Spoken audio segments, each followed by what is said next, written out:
studying and just when to do that and how to do that. So pretty much, what would like a perfect study routine look like for you? So a perfect study routine would ideally take place over 5 to 6 months.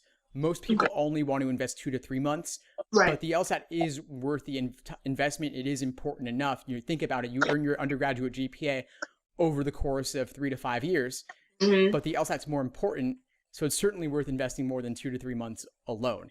So I would say 5 to 6 months, broken down to 3 phases, no matter what your timeline is. Phase 1 is accuracy, building the foundation first, working through questions untimed by type to learn the basics. Then you move on to pacing, which is individual timed 35-minute sections, getting used to that. And I can talk more about timing with reading comp since we didn't fully cover that yet.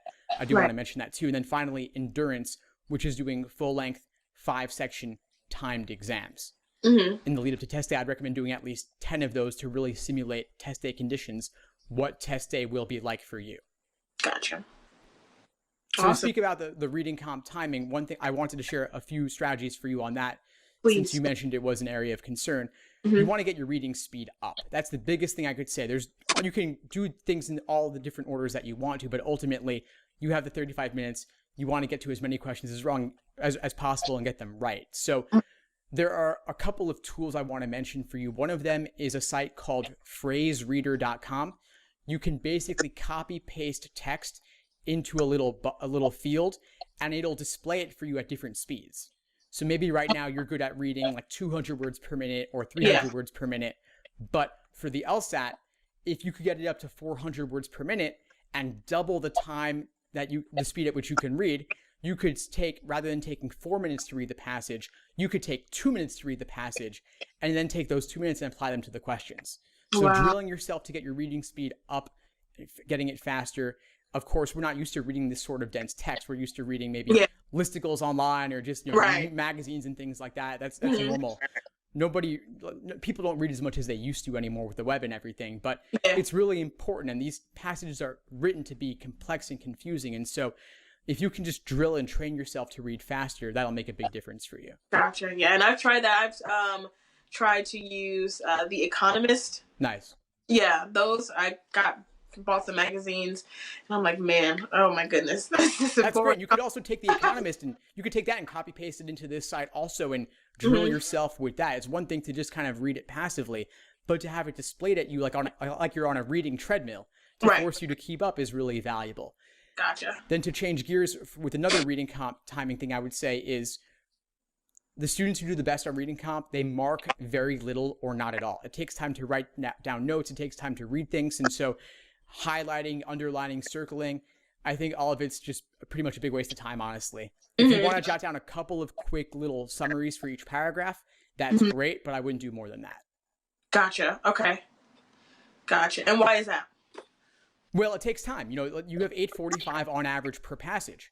And so if you spend more than 3 minutes on your initial read of the passage plus note-taking, that leaves you only 5:45 to do approximately 7 questions. So you're already less than a minute per question. I mean, the question is, how much lower do you want to go? Do you want to have 20 seconds, 25 seconds? Like it becomes just unreasonable. And so if you can at least have close to a minute per question, that puts you in a much better position. And note taking, it takes time. And then I know you're taking June, which is actually the last full-on paper pencil LSAT. As you may know, starting this summer, it's going to transition towards digital. And then drawing freehand and taking notes on the page won't even be an option anymore. Yeah. Ooh, that's wild. Okay, gotcha. Yeah, that makes a lot of sense. That's the first time I've heard that too, is that you should not write like in the margins and things like that. But it makes so much sense, I'm like, I'm over here writing this note. I'm taking like 30 seconds to write this note and trying to summarize what I just read. Like, it's taking a lot of time. It does take time. And I mean, everybody's different. Reading comp is more personal than any other section. So if you wanted to jot a little something in the margin, maybe you could try things out, see what works for you. But in my experience, the students who do the best, they're marking very minimally or not even at all. Okay. That makes sense. Okay. Yeah, and so I know reading comp is said to be one of the most, difficult subjects. But which subjects do you think are the most difficult?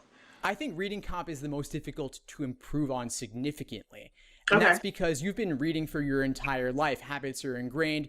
if you didn't read a lot in your previous 20 or 30 something years, however old the student is, then you can't suddenly change that overnight. On the other hand, games are totally unfamiliar at first to everybody, and so anything you learn about games is going to give you an instant boost. So I think games is the hardest at first for people because it's so unfamiliar, but it is the most learnable.